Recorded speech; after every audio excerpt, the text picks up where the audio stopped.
안녕하세요. 국어교사 손정혜입니다.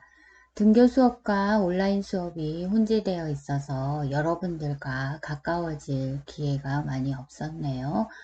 자, 온라인 수업으로라도 선생님 수업을 열심히 들어주고 또 중간고사에도 좋은 결과를 얻기를 바랍니다. 그러면 오늘 하는 모의고사는 중간고사에 나오냐고요? 당연하겠죠. 자, 시작해 볼까요? 자, 여기 모의고사는요, 작년 2019학년도 9월에 고등학교 2학년이 친 전국연합학력평가 문제지입니다. 자, 여러분들도 벌써 2학년이니까 모의고사를 친 횟수가 제법 됩니다. 그죠? 그래서 아마 모의고사 형식이 어떻게 되어 있는지 아마 다 잘 알고 있을 것이라고 생각하는데요. 지금 우리가 하고 있는 과목이 합법과 작문이죠. 그래서 1번에서부터 5번까지가 합법 문제예요. 그죠? 합법 문제. 그 다음에 작문 문제가 5문제. 그래서 총 앞에 1번에서 10번까지 문제가 화작 문제고요. 그 다음 5문제가 문법 문제. 이렇게 되어 있죠. 그래서 선생님이 오늘 이 시간에는 10문제를 합법과 작문 부분 해보도록 하겠습니다. 자, 선생님이 모의고사 푸는 요령을 설명하려고 이 영상을 찍었기 때문에 단순히 답만 하는 것과는 조금 다른 수업이 될 거예요. 여러분들이 모의고사를 풀 때 선생님이 어떻게 풀고 있는지 그걸 잘 참고하면 좋은 연습이 될 수 있을 것이라고 그렇게 생각합니다. 자, 모의고사 1번 문제를 딱 만났는데요. 자, 지문이 나오고 선생님은 제일 먼저 이 지문이 어떤 내용이구나. 자, 1번에 발표가 나왔구나. 이번에는 발표가 1번 문제로 나왔구나. 이걸 보고요. 그 다음에 문제를 쭉 살펴봐요. 자, 1번 문제 발표에 대한 설명으로 가장 적절한 거. 이렇게 딱 나오면 요 위에 발표에 대한 이야기를 할 거구나. 자, 그 중에서도 선생님은 이런 걸 먼저 봐요. 아직 본문은 안 읽었지만 배경 지식, 빗대어 표현 이런 걸 미리 눈으로 봅니다. 용어의 의미, 그 다음에 질문, 순서, 내용의 순서 이런 것들 굉장히 먼저 봐놓으면 본문을 읽을 때 우리가 찾기가 굉장히 쉬워요. 그 다음에 이번 문제는 어떤 내용이구나 또 미리 봅니다. 발표 계획 여기에서도 방금 우리 했듯이 그런 거 해볼 수 있어요. 비언어적 표현 지난 시간에 우리 배웠었는데 그 다음에 그림을 활용했구나 그 다음에 사진을 활용했구나 동영상을 활용했구나 이런 거 있는지 없는지 금방 찾을 수 있잖아요. 그 다음에 인용구를 활용했구나. 아직 본문은 안 읽었지만 이런 걸 먼저 봐놓으면 본문을 읽을 때 우리가 쉽게 찾을 수가 있는 겁니다. 그래서 이런 거를 우리가 해놓으면 좋겠죠. 자, 3번 문제도 3번 문제는 딱 보니까 청중 반응 문제네요. 청중 반응. 그죠? 우리 이런 거 미리 해봅니다. 여기도 보니까 청자 1, 2, 3 해서 나오는데 미리 청중 반응 문제가 나왔구나. 요 정도 봐놓고 그 다음에 이제 우리가 본문을 읽어가는 거예요. 자, 선생님이 요령을 설명하기 위해서 본문도 다 읽어보도록 하겠습니다. 그래서 같이 한번 해보면 좋을 것 같아요. 안녕하세요. 지난 시간부터 한국의 문화유산이라는 주제로 모든 별 발표가 진행 중인데요. 오늘은 조선시대 중요한 건축 재료인 궁궐의 박석에 대해서 발표하려고 합니다. 여러분은 박석에 대해서 잘 알고 계신가요? 물음표 나오면 항상 동그라미. 자, 사진. 아까 사진 있었죠. 박석은 화강암을 10에서 15cm 정도의 두께로 잘라낸 얇고 널찍한 돌입니다. 박석이 뭐다 이런 거 설명하고 있네요. 그죠? 박석은 주로 임금이 다니던 길인 경복궁, 근정전의 앞마당과 왕릉의 진입로인 참도 등에 깔려 있습니다. 박석의 기능은 여러 가지가 있는데요. 먼저 박석이 깔린 길을 환히 보이게 합니다. 그 이유는 화강암에 유리의 주성분인 석영과 투명한 백운모가 들어있고 여기에 난반사의 원리까지 작용되기 때문입니다. 반짝거리는 화강암을 조금 더 거칠게 갈면 표면이 울퉁불퉁해지는데 난반사와 정반사의 그림을 보여줘요. 여기도 그림 나오네요. 그죠? 아까 사진도 있었고 그림도 딱 있네요. 그죠? 이 박석의 거친 표면은 빛을 각각의 방향으로 반사시키므로 박석이 깔린 공간을 환하게 비추는 것입니다. 또 이 그림에서 보듯이 한 방향으로만 반사되어 눈부심을 초래하는 정반사와 달라서 눈부심이 없이 보이기도 합니다. 박석은 비가 올 때 그 기능이 더 돋보입니다. 비가 오면 수막 현상 때문에 바닥이 미끄럽습니다. 그런데 여기 사진 또 나오네요. 박석의 울퉁두툴한 표면은 수막 현상이 일어나는 일을 약화시켜 궁궐의 왕이나 관리들이 안전하게 걸을 수 있도록 해줍니다. 그리고 박석은 궁궐 앞마당에서 대신들에게 말하는 임금의 목소리를 웅장하게 들리도록 해줘요. 동영상. 우리가 찾는 거 다 나왔어요. 그죠? 이런 거를 할 수 있습니다. 화살표로 표시된 것처럼 궁궐을 둘러싼 행각의 처마에 반사된 소리가 바닥에 닿으면 박석은 그 소리를 되받아 올려주기 때문입니다. 마치 오페라 하우스의 모든 청중석에서 거의 비슷한 크기의 소리를 들을 수 있는 것과 같은 원리입니다. 여러분, 이제 그동안 눈여겨보지 못했던 궁궐의 박석을 통해 조상들의 슬기와 지혜를 느낄 수 있었나요? 다음 주에 현장 체험학습으로 세계문화유산인 창덕궁에 가게 되는데요.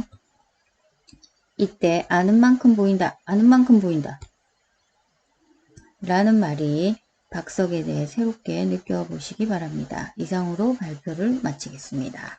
자, 우리 본문은 이제 다 했어요. 자, 그러면 아까 우리 한 거를 1번 위 발표에 대한 설명으로 가장 적절한 거. 자, 청중의 배경 지식을 확인하고 발표 내용을 조절하고 있다. 그런 거 모르겠어요. 그죠? 빗대 표현한 것도 모르겠고,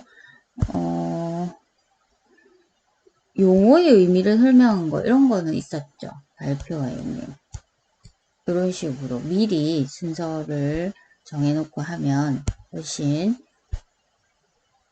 줄을 꺼놓고 했어요. 그죠? 이번도 우리가 아는 것인데 금방 알 수 있어요. 그죠? 비언어적 표현, 뭐 손가락으로 가르치면 이런 거 됐죠? 그죠? 그림이 있었고 사진이 있었고 동영상이 있었는데요. 일단 얘네들이 있었어요. 자, 여기는 효용성은 있었지만 한계가 없었거든요. 그래서 답은 사실은 얘고요. 이거는 그 다음에 인용구 아까 있었죠? 뭐 있었어요? 아는 만큼 보인다. 그 문장 그런 게 인용구 되겠습니다. 자, 그러면 문제는 뭐 여러분들이 풀면 될 것 같아요. 청자 1.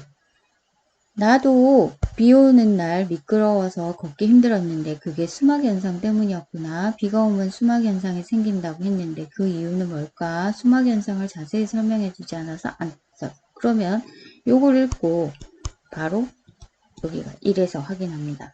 발표 내용의 일부를 언급하며 이와 관련된 궁금증을 드러내고 있다. 어때요? 맞아요. 자, 그 다음에 또 이를 읽는 거예요. 박석의 다양한 기능에 대해 알게 되어서 좋았어. 다만 일제강점기 때 창덕궁의 박석을 잔디로 바꿔놓았던 역사적 사실도 함께 얘기했으면 더 좋았을 것 같다.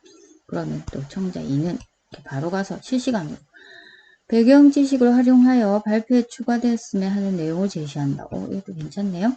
그 다음에 청자 3. 지난주에 경복궁에서 박석이 깔린 길을 걸었는데 그 길이 임금님이 다녔던 길이었구나. 박석에 담긴 우리 조상의 지혜도 알게 되어서 유익했어. 발표 내용을 바탕으로 발표에 직접적으로 언급되지 않은 내용을 추론? 이런 거 없었어요. 그죠? 청자 1과 3은 모두 자신의 경험 떠올렸죠. 2, 3은 발표를 통해 이전에 몰랐던 사실을 알게 된 거 맞아요. 자, 이런 식으로 풀면 되겠습니다. 자, 그러면 또 그 다음 계속 해볼게요. 자, 이번에는 가나 이렇게 두 개로 나눠져 있죠. 여기는 해이고요. 그 다음에 글의 초고. 해이와 초고에 관한 이야기구나 하고 선생님 뭐라고 했습니까? 일단 문제를 한번 쭉 살펴본다고 했죠. 자, 4번 문제는 적절하지 않은 거 했을 때 기역, 니은, 디귿 이렇게 나오는 거는 나중에 실시간으로 왔다 갔다 풀어야겠구나 이런 걸 이제 미리 생각해 놓는 거예요. 그죠? 자, 그 다음에 A에 드러난 그러면은 A가 나오면 바로 이 문제 풀어야 되겠구나 이렇게 생각을 하는 거예요. 그죠? 그 다음 6번 나에 반영되지 않은 거 가를 바탕으로 A에 들어갈 내용 대충 이렇게 돼 있구나 생각하고요. 그 다음에 이제 본문을 읽습니다. 자, 이것도 또 선생님이 하나하나 읽어볼래요. 그죠? 자, 어떻게 하는지 볼까요? 학교 명사 초청의 날 강연을 우리 동아리에서 주관하기로 한 거 알지? 어떤 분을 강연자로 모시면 좋을까? 우리 동아리 선배님들 중 한 분을 모시면 어때? 그러면 강연자를 우리 동아리 부원들만 친근하게 느낄 것 같아. 우리 방금 기억을 봤는데요. 그러면 우리 바로 가서 기억을 확인합니다. 자, 여기 문제 있다. 그죠? 상대의 제안이 실현되었을 때 우려되는 부분을 언급한다. 맞네요. 방금. 그러면 우리 애들만 그럴 거다. 맞아요. 그죠? 그 다음에 또 가서 읽습니다. 2학년 전체 학생들을 대상으로 하는 강연이라는 걸 고려해야 하지 않을까? 나도 동의해. 그래서 말인데 지난번 축제에서 우리가 몇몇 시인의 작품을 전시했을 때 땡땡땡 작가 시에 가장 많은 감상평이 달렸던 거 생각나지? 그래서 이번에 작가 땡땡땡을 초대하면 어떨까? 방금 니은 읽었어요. 그럼 또 니은에 가서 보면 되죠. 자신의 의견을 제시하기 위해 상대가 알고 있는 사실을 환기한다. 어때요? 괜찮은데 그때 그랬지? 이렇게 얘기하고 있잖아요. 그죠? 자, 그 다음 또 가서 읽습니다. 그래서 기억난다. 땡땡땡 작가 시에 대한 학생들의 관심이 컸었잖아. 그분들 출제하자는 거 괜찮은 생각이다. 자, 요 부분이 이제 또 A예요. 그죠? A를 읽으면서 우리 바로 가서 풀 생각을 해봅시다. 다들 동의하는 거면 땡땡땡님께 강연을 부탁하는 글을 써서 보내자. 그럼 글에 들어갈 내용으로 무엇이 있을까? 행사 목적이랑 자, 여기 나오는 이런 거 행사 목적이랑 작가 이력은 들어가야 될 것 같다. 행사 목적은 포함하겠지만 작가 이력은 행사 당일에 배부하는 강연 안내자를 싣는 게 더 낫지 않을까? 야는 아니다. 이렇게 또 얘기하네요. 그게 좋겠어. 그리고 행사 계획이랑 그 다음에 강연 뒤에 질의응답 시간 이런 거 있으면 좋겠어. 그래. 그리고 난 무엇보다 우리가 왜 그분을 초청하는지 꼭 썼으면 해. 그러면 지난번 축제에서 그분의 시에 대한 학생들의 반응을 언급하면 좋겠지? 학생의 반응. 축제 뒤에 그분의 시가 왜 좋은지 조사한 설문 결과도 같이 써주면 좋겠다. 자, 방금 A를 다 읽었어요. 그러면 선생님이 뭐라고 했죠?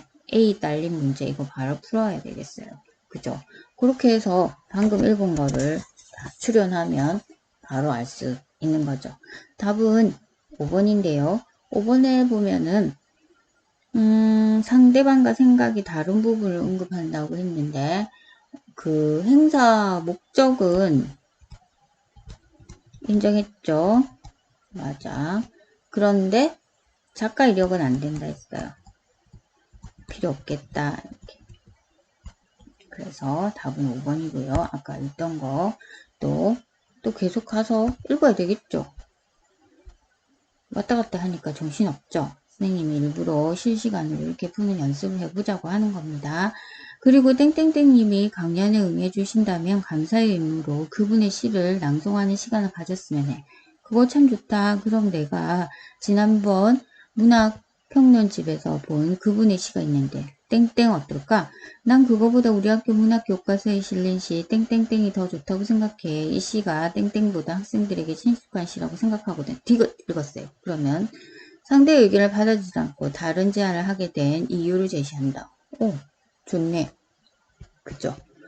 그 다음 또 계속 있습니다. 그래 우리가 잘 아는 땡땡땡이 더 낫겠다. 강연 시간 전에 시 낭송이 있을 거라고 알려드리자. 응 그래. 그리고 마지막 문단에는 바쁘시더라도 꼭 오셔야 한다고 쓰자. 그런 표현은 그분께 자칫 부담이 될 것 같아. 강요하듯 부탁드리면 안 된단 말이지. 리을. 상대의 의도를 자신이 제대로 이해했는지 확인한다. 이것도 나쁘지 않네요. 그 말 맞지? 이 말이잖아요. 그죠? 상대의 부담을 최소화하는 방식으로 강연을 부탁드리는 게 좋겠어. 그러자 내가 거기까지는 미처 생각을 못했네. 그리고 마지막 문단은 땡땡땡님을 모시고 싶어하는 마음을 드러내면서 마무리하면 좋겠어. 어떤 방법이 있을지 생각해보자. 며칠 전에 TV 프로그램에서 그분의 인터뷰를 봤는데 그 내용을 참고하면 어떨까? 상대의 제안에 궁금증을 추가하면서 제시하는 거 아니죠? 그죠? 그러니까 답은 5번이고요. 그분은 주변에서 들려오는 소리에 귀를 기울이는 것부터가 시가 시작된다고 하시더라고. 그래서 생각한데 땡땡땡 작가를 맞이하는 우리의 마음을 소리로 표현하면 어때? 우리의 마음을 소리로 표현한대. 그거 괜찮은 생각이다. 나도 좋아. 그럼 오늘 나오는 의견을 바탕으로 해서 함께 써보자. 그래. 자, 시간 이제 나오네요. 그죠? 글을 이제 썼어요. 땡땡땡 초고가 나왔어요. 작가님 안녕하세요. 저희는 땡땡 고등학교 문학동아리 학생들입니다. 저희 학교에서는 해마다 학생들이 만나고 싶어하는 분을 초청해 강연을 듣고 서로 소통하기 위한 명사 초청의 날 행사를 열고 있습니다. 저희가 이렇게 작가님께 글을 쓰는 이유는 올해 행사의 강연자로 작가님을 모시고 싶어서입니다. 지난 축제 때 저희 동아리는 여러 시인의 시를 전시하였는데 저희 학교 학생들은 작가님 시에 가장 많은 감상편을 달았습니다.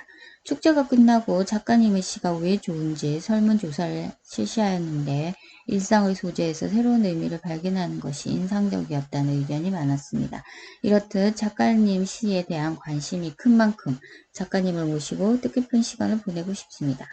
올해의 행사 계획은 다음과 같으며 강연 내용은 작가님께서 행사 주제와 관련된 것으로 정해주시면 됩니다. 뭐 일시 이런 게 나와 있어요. 그죠? 작가님께 감사의 마음을 전하고자 강연이 시작되기 전에 문학동아리 학생들이 문학교과서에 수록된 작가님의 땡땡땡을 낭송하려고 합니다. 질의응답 시간도 마련되어 있습니다. 자, A가 이렇게 되어 있죠.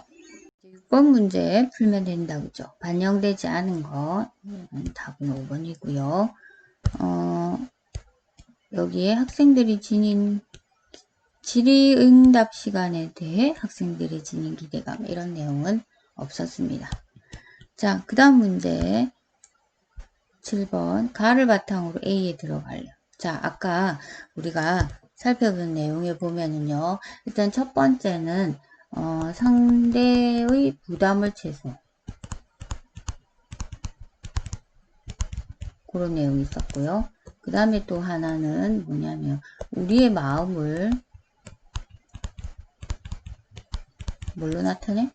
소리로 나타내면 됐어요. 그러면 내용 가지고 찾는 것보다 일단 형식 요소로 찾는 게 먼저 편하거든요. 그러면 얘를 먼저 찾아야 되겠죠. 그 소리에 관한.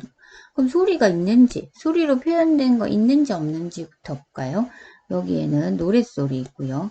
여기는 아예 소리가 없네요. 3번도 없네요.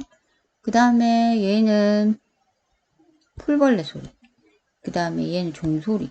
일단 소리 있는 애 두 개가 이제 2번, 3번은 일단 탈락했고요. 자, 근데 이 소리가 어떤 거냐면 우리의 마음을 나타내야 되거든요. 우리의 마음을. 그러면 얘는 풀벌레 소리 들리는 가을 저녁에 저희가 이거 우리의 마음을 나타내는 거 아니죠.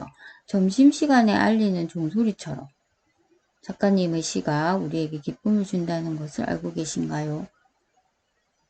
이것도 억지로라는 될지 모르겠지만 우리의 마음이라긴 그래요. 학생들을 생각해 꼭 와주실 것을 이거 약간 부담되는 표현이죠.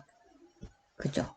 그럼 풀벌레 소리 노랫소리인데 얘는 풀벌레 소리는 사실 우리의 마음을 나타내지 않아요. 답은 1번이 되겠습니다. 자, 이런 식으로 풀면 되겠고 자, 마지막 지문이 또 남았네요. 자, 과제, 학습활동, 학생의 초고. 자, 초고도 선생님이 한번 먼저 글 읽기 전에 살펴볼까요? 반론, 장단점, 그 다음에 권위자의 견해, 긍정적 전망, 다양한 관점, 이런 거 미리 나오는지 한번 살펴보는 것도 좋을 것 같고, 그 다음에 여기는 자료에 관한 얘기구나. 자료 가지고 얘기할 거구나. 마지막 10번, 가장 적절한 거. 반박하는 글을 쓸 때 적정하나. 이건 A 할 때 와서 바로 해야겠구나. 우리 이런 걸 미리 이제 보면 되겠습니다. 자, 그러면 이것도 어김없이 읽어볼게요. 과제는 사회적 쟁점에 대한 자신의 입장을 주장하는 글을 씁니다. 고궁 무료 관람 혜택 대상의 퓨전 한복을 빼자와. 요즘 고궁은 각양각색의 퓨전 한복을 입은 사람들로 가득하다. 퓨전 한복이 본격적으로 증가하기 시작한 것은 2013년으로 한복을 입고 고궁을 찾는 사람들에게 무료 관람 혜택을 주면서부터이다. 퓨전 한복을 선호하는 경향은 연령대가 낮을수록 뚜렷하게 나타난다. 자, 이제 A 보여요. 아까 우리 A에 딸린 문제 있었어요. 그러면 A를 보면서 그 문제 바로 가서 풀면 되겠죠. 그런데 문제는 전통 한복에서 멀어진 형태의 퓨전 한복이 늘어나 전통 한복의 훼손이 심해지고 있다는 점이다. 문제가 되는 퓨전 한복의 모양은 치마 속에 링 모양 뼈대를 넣어 치마를 부풀리거나 상하의가 분리되지 않는 서양 드레스 형태이다. 이런 퓨전 한복이 나오면서 전통 한복의 단아함과 아름다움을 찾기 어려워졌다. 자, 아까 우리 A 요거 10번 문제였거든요. 그러면 바로 10번으로 가서 우리가 바로 해결합니다. A 방금 읽었는데, 자, A에 대해서 반박하는 글을 쓰려고 한대요. 방금 우리 A 내용 읽었잖아요. 저고리가 허리까지 내려올 정도로 길었던 조선 전기의 여성 한복과 달리 18세기부터 짧은 저고리가 유행하면서 19세기에서는 20cm도 채 되지 않는 짧은 저고리가 주류를 이루었고, 아름다움을 추구하는 당대 여성들의 욕구가 복식의 변화를 이끌었다. 자, 이게 보기 내용이고, 자, 그 다음에 이제 골라내면 되겠네요. 그죠? 자, 그러니까 결국은 한복이 취향에 따라 끊임없이 변한다는 거예요. 그래서 우리가 존중해야 된다. 그러니까 이런 모양이 변하는 거는 당연하다. 뭐 이런 식의 내용으로 가고 있죠. 자, 그러면 A는 읽었으니까 그 다음 또 다른 문제는 방문하여 고궁을 찾은 외국인 관람객들은 고궁 근처의 한복 대여점에서 대여한 퓨전 한복을 접하게 되는데 이들이 전통 복식의 모양에서 많이 변모한 퓨전 한복을 전통 한복으로 오해할 수도 있다는 점이다. 또 우려되는 문제는 퓨전 한복 때문에 맞춤 제작 중심의 전통 한복 산업이 위축될 수 있다는 점이다. 퓨전 한복은 품질이 떨어지는 저가 원단과 값싼 장식을 사용하기 때문에 가격이 저렴한 편이다. 이것은 자연 소재로 수작업을 해야 하는 전통 한복이 퓨전 한복과의 가격 경쟁에서 밀리는 원인이 될 수 있으며 이로 인해 전통 한복 산업이 위축되는 결과를 낳을 수 있다. 한복을 입은 사람들에게 고궁 무료 관람 혜택을 주고자 한 취지는 전통 한복을 입도록 장려하여 우리의 전통을 계승하자는 것이었다. 그러나 고궁 무료 관람으로 인해 퓨전 한복이 증가하면서 위와 같은 문제들이 발생한 것이다. 이러한 점에서 고궁 무료 관람 혜택 대상에서 퓨전 한복을 제외해야 한다면 어떻게 하겠다. 사람들이 전통 한복에 더 많은 관심을 갖고 전통한복이 살아나는 계기를 마련할 수 있고 뭐 이런 좋은 점이 있다 이렇게 얘기하네요. 그죠? 자, 그래서 초고에 대한 가장 적절한 것은 답은 4번입니다. 자, 여기 보면 바로 위에 우리 설득력을 높이기 위해 시행했을 때 긍정적 전망 바로 이거 있었잖아요. 그죠? 8번 문제 풀었고요. 자, 이제 9번만 풀면 되겠네요. 자, 9번은 이렇게 자료 문제는 어떻게 하냐면요. 자료도 그냥 같이 보는 게 좋아요. 기억 보면서 요 밑에 기억 문제 니은 보면서 니은 풀고 이렇게 하는 거예요. 자, 기억은 보니까 연령에 따른 한복 종류 선호도. 자, 1번 기억 다시 이를 활용하여 연령대가 낮을수록 퓨전 한복을 선호하는 경향이 뚜렷하다. 괜찮다, 그죠? 이런 식으로 실시간으로 답을 하는 겁니다. 자, 사실은 뭐 내용은 여러분들이 더 잘 살펴보면 될 것 같고요. 선생님이 다 읽지는 않겠습니다. 시간이 너무 많이 지나간 것 같아서. 자, 답은 4번이고요. 전통한복의 선호도를 높이기 위해 전통한복의 가격을 낮추는 방안. 사실 이런 이야기하고는 지금 멀어지고 있죠. 자, 오늘 여기까지 했는데요. 선생님이 모의고사를 가져와서 한번 풀어본 이유는 합법과 작문이 교과서 내용과 다르게 모의고사나 수능에서는 어떤 식으로 출제되고 있고 또 이런 합법과 작문은 어떻게 풀어야 하는지 그래야 틀리지 않고 높은 등급을 받을 수 있는지 그런 거에 대한 설명을 해보고자 했습니다. 자, 지금까지 수고 많았습니다.